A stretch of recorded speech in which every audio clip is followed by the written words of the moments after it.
Hello! Aujourd'hui, on découvre une petite aile volante en EPP, la Rainbow Fly Wings de chez DW Hobbies. Alors, c'est un petit kit que je suis très curieux de découvrir. Un petit kit, on va dire, pas cher. On est vraiment dans les entrées de gamme, les kits un peu cheap, comme on peut dire. C'est pour ça que je suis très curieux de découvrir la qualité de ces kits.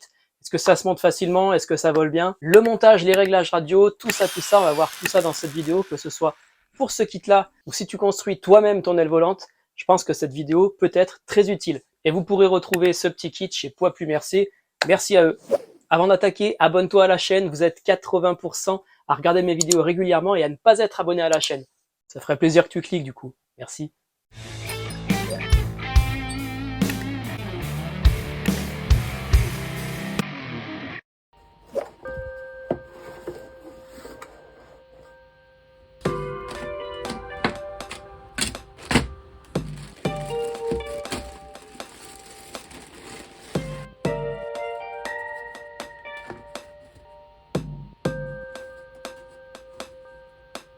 Le PP est de bonne qualité, bien rigide.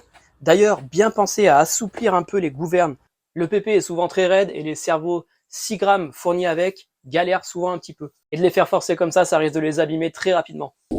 Petite notice imagée, alors pas mal, mais il manque quand même des étapes et des renseignements assez importants. On verra tout ça plus tard.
Alors je vais utiliser ce petit testeur de cerveau là, très pratique.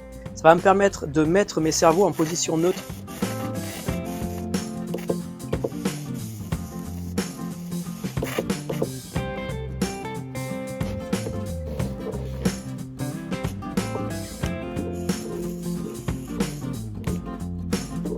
Palonnier du cerveau au neutre, aileron à plat sur la table, et là je vais pouvoir poser ma tige carbone.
Pour le ESC, c'est un ESC 12 ampères qui est fourni.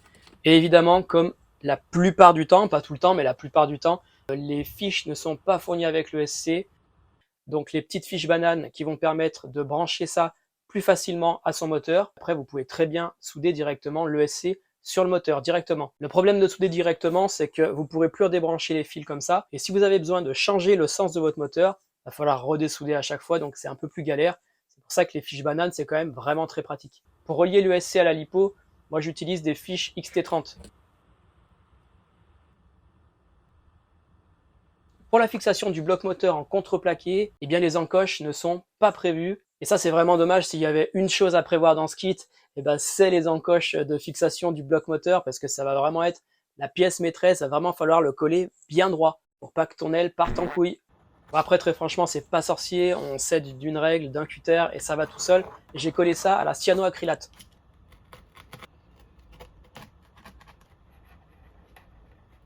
Le récepteur, je vais utiliser un récepteur FS2A de chez FlySky, un micro-récepteur qui doit faire à peu près 3 grammes. Et encore une fois, le récepteur n'est pas fourni dans le kit.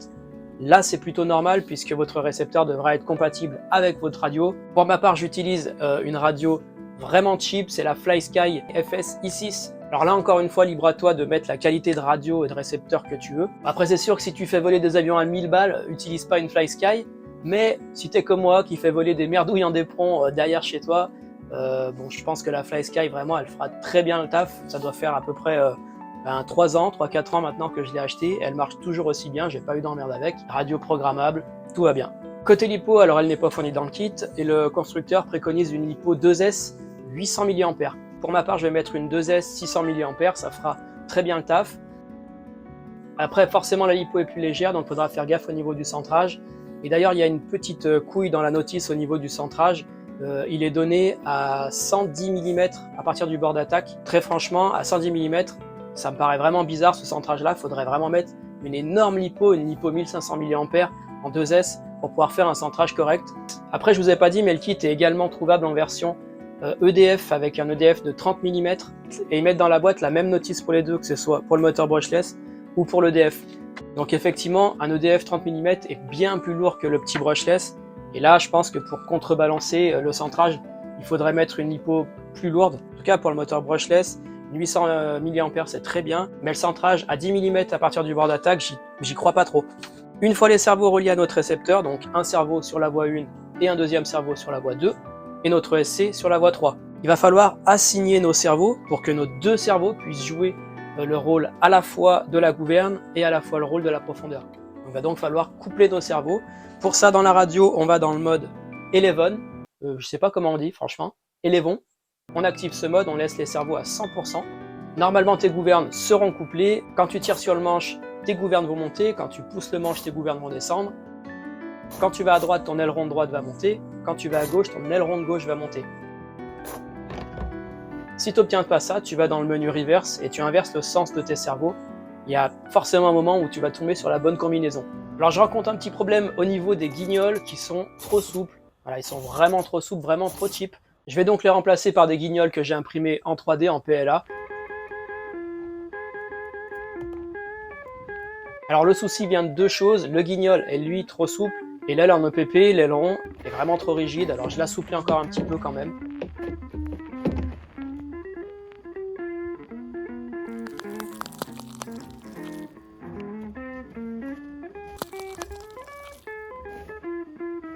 Pour vérifier que le moteur tourne dans le bon sens. Par contre, très important, notre hélice, peu importe si elle est devant ou derrière l'appareil, elle doit toujours être dans le sens de la marche.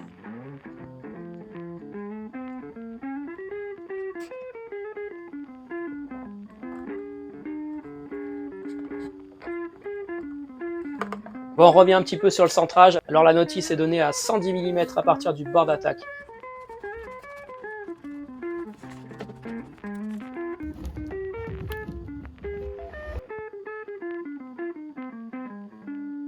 Je vais quand même essayer de faire un premier lancer avec le centrage préconisé par le constructeur à 110 mm. Donc je rajoute 30 grammes de plomb tout en bout de la tête de l'aile volante. Voilà. J'y crois pas trop, mais j'essaye ça.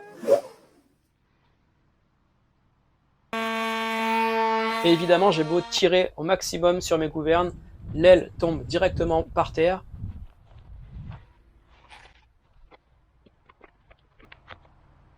J'en profite pour ramasser mes 3 petits plombs qui se sont décollés tout seuls.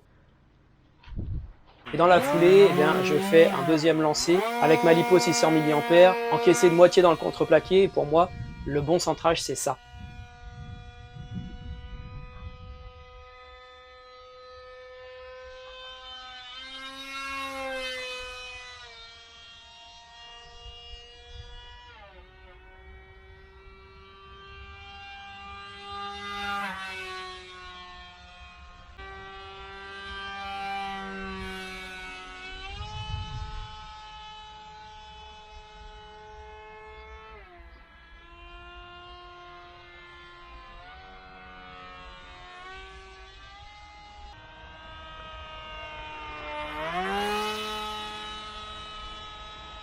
Bah, c'est parfait, l'aile volante vole à plat. Là aujourd'hui le temps est parfait, c'est calme plat.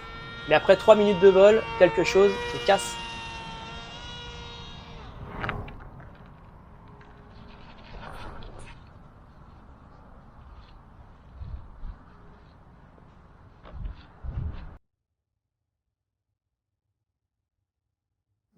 Et oui, le moteur s'est dessoudé de son support. Alors est-ce que je l'ai endommagé lors du premier vol? Je sais pas. Ou alors il a chauffé, la soudure a pas bien tenu.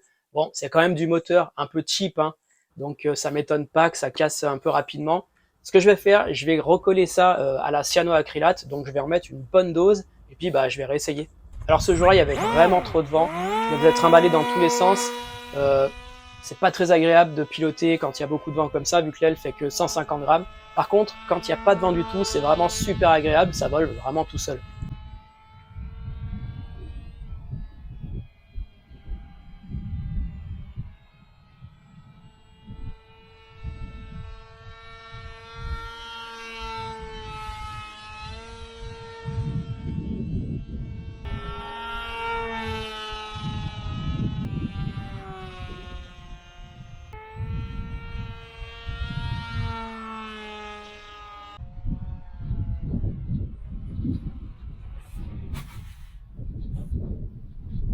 Et enfin, pour récapituler ce qu'il n'y a pas dans le kit, ce que tu vas devoir acheter à côté, la LiPo, donc une LiPo 600 mAh en 2S ou 800 mAh, le récepteur avec sa radio, les fiches pour le SC, les fiches banane et les fiches XT30, à la rigueur quelques petits guignols et chapes en nylon, voilà, un peu plus rigide que ce qui est fourni avec, et je crois que c'est tout. Alors si cette aile t'intéresse, je te mets le lien dans la description, tu trouveras tout ça chez Poids Plume RC, et son avantage c'est qu'elle est vraiment très légère, 150 grammes, donc si tu fais voler ça dans un champ voilà, bien découvert derrière chez toi, même si tu la crachouilles de temps en temps, tu risques pas bien de l'abîmer. Voilà, on en reste là, pense à t'abonner à la chaîne, à laisser un petit commentaire, et on se dit à bientôt pour une prochaine vidéo. Ciao!